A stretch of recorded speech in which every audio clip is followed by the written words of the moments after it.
ഇന്ന് നമുക്ക് ഫസ്റ്റ് ക്രൈയിൽ നിന്ന് ഒരു കൊറിയർ വന്നിട്ടുണ്ടായിരുന്നു കേട്ടോ. ഞാൻ ഫസ്റ്റ് ക്രൈയിൽ നിന്ന് അങ്ങനെ ഒന്നും ഓർഡർ ചെയ്യാറില്ല. പാമ്പേഴ്സൊക്കെ ചിലപ്പോൾ ഫ്ലിപ്കാർട്ടിൽ നല്ല റേറ്റൊക്കെ കാണുമ്പോൾ ഫസ്റ്റ് ക്രൈയിൽ കയറി ജസ്റ്റ് നോക്കുമ്പോൾ കുറച്ചും കൂടെ ചിലപ്പോൾ റേറ്റ് കുറവൊക്കെ കാണുമ്പോൾ അങ്ങനെയൊക്കെ ഒന്നോ രണ്ടോ പ്രാവശ്യം ഓർഡർ ചെയ്തിട്ടുണ്ടെന്നല്ലാതെ ഫസ്റ്റ് ക്രൈയിൽ നിന്ന് ഞാൻ അങ്ങനെ ഒന്നും ഓർഡർ ചെയ്തിട്ടില്ല കേട്ടോ. അപ്പോൾ എനിക്ക് ഫസ്റ്റ് ക്രൈയിൽ നിന്ന് കൊറിയർ വന്നപ്പോൾ ഇത് എന്താണാവോ സംഭവം എന്ന് വെച്ചിട്ട് ഞാൻ ഭയങ്കര ആശ്ചര്യത്തോടു കൂടിയാണ് നോക്കുന്നത്. കൂടെ കണ്ണൻകുട്ടി ഉണ്ടിട്ടിരുന്ന് നോക്കാനൊക്കെ ആയിട്ട്. അപ്പോൾ നോക്കിയപ്പോൾ ഒരു ചെറിയ ബാഗായിരുന്നു. എനിക്ക് ഈ സംഭവം എന്താണെന്ന് പെട്ടെന്ന് മനസ്സിലായിട്ടുണ്ടായിരുന്നില്ല.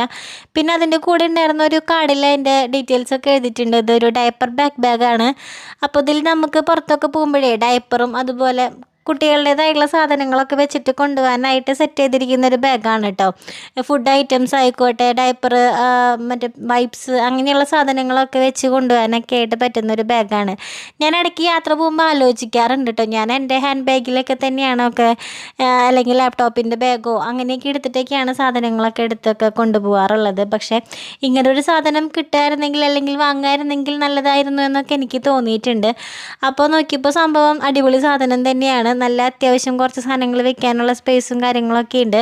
പിന്നെ നമുക്ക് ആ വലിയ കള്ളി തുറന്നില്ല എന്നുണ്ടെങ്കിലും ബാക്കിലൊരു ചെറിയ സ്പേസ് ഉണ്ട്. അത് തുറന്നിട്ട് നമുക്ക് സാധനങ്ങൾ എടുക്കാനൊക്കെ ആയിട്ടുള്ളൊരു സൗകര്യമുണ്ട്. പിന്നെ ഫുഡ് ബോട്ടിൽസൊക്കെ വെക്കാനായിട്ടും അതങ്ങനെ ചെറിയ ചെറിയ കള്ളികളായിട്ട് കൊടുത്തിട്ടുണ്ട്. അപ്പോൾ ബോട്ടിൽസൊന്നും അങ്ങനെ മറിഞ്ഞ് ഫുഡ് ഐറ്റംസ് ഒന്നും പുറത്ത് പോവുക അങ്ങനെയുള്ള കാര്യങ്ങളൊന്നും ഇല്ല. പിന്നെ എനിക്കിതിലൊരു നെഗറ്റീവായിട്ട് തോന്നിയത് മൊത്തത്തിൽ ഇതിൻ്റെ മെറ്റീരിയൽ ഭയങ്കര സ്റ്റിഫാണ്. ഭയങ്കര കട്ടിയോട് കൂടിയാണ് നിൽക്കുന്നത്. ആ ഒരു ഇടുന്ന ബാക്കിലേക്ക് ഇടുന്ന ആ ഒരു വള്ളിയൊക്കെ ഭയങ്കര ഒരു വടി പോലെയൊക്കെയാണ് നിൽക്കുന്നത്. ചിലപ്പോൾ നമ്മൾ യൂസ് ചെയ്തിട്ടൊന്നും കൂടെ സോഫ്റ്റായി പോവാം, പക്ഷേ ഇപ്പം നല്ല വടി പോലെയൊക്കെയാണ് നിൽക്കുന്നത്. പക്ഷേ മെറ്റീരിയൽ ഭയങ്കര ക്വാളിറ്റിയുള്ള മെറ്റീരിയലാണ്.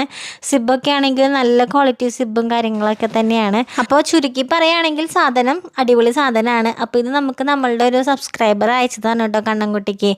കണ്ണൻകുട്ടിക്ക് അത്യാവശ്യം വേണ്ട സാധനങ്ങളും അയച്ചിട്ടുണ്ടായിരുന്നു കേട്ടോ. കൂട്ടത്തിൽ കണ്ണൻകുട്ടിക്ക് ബേബി പ്രൊഡക്റ്റുകളുണ്ടല്ലോ, ലോഷൻ, വൈപ്സ്, അങ്ങനെയുള്ള സാധനങ്ങളൊക്കെ അയച്ചിട്ടുണ്ട് കേട്ടോ. കണ്ണൻകുട്ടി അതൊക്കെയാണ് യൂസ് ചെയ്യുക. ഹിമാലയയുടെ ലോഷൻ, സെബാമെഡിൻ്റെ ക്രീം, അങ്ങനെയുള്ള സാധനങ്ങളൊക്കെയാണ് കണ്ണനെ യൂസ് ചെയ്യുക. അപ്പോൾ നമ്മുടെ സബ്സ്ക്രൈബേഴ്സൊക്കെ ഇങ്ങനെ ഉപകാരപ്രദമായിട്ടുള്ള സാധനങ്ങൾ അയക്കുമ്പോൾ എനിക്ക് ഇതൊരു സന്തോഷമാണ്. എന്തെങ്കിലും ടോയും കാര്യങ്ങളൊക്കെ അയക്കുമ്പോൾ എനിക്ക് തോന്നാറുണ്ട് ഇത് ഇന്നല്ലെങ്കിൽ നാളെ നശിച്ചു പോകുന്നൊരു സാധനമല്ലേ. നമ്മൾ ഇങ്ങനെയുള്ള ഉണ്ണികൾക്ക് നമ്മൾ ഗിഫ്റ്റായിട്ട് ചെയ്യേണ്ട ഒരു സംഭവം ഇങ്ങനെയുള്ള ഉപകാരപ്രദമായിട്ടുള്ള കാര്യങ്ങളാകുമ്പോൾ അത് അവർക്ക് യൂസ് ചെയ്യാമല്ലോ, അല്ലാതെ നശിച്ചു പോകുന്ന സംഭവങ്ങളല്ലല്ലോ. അപ്പോൾ എന്തായാലും ഇത് അയച്ച ആൾക്ക് താങ്ക് യു.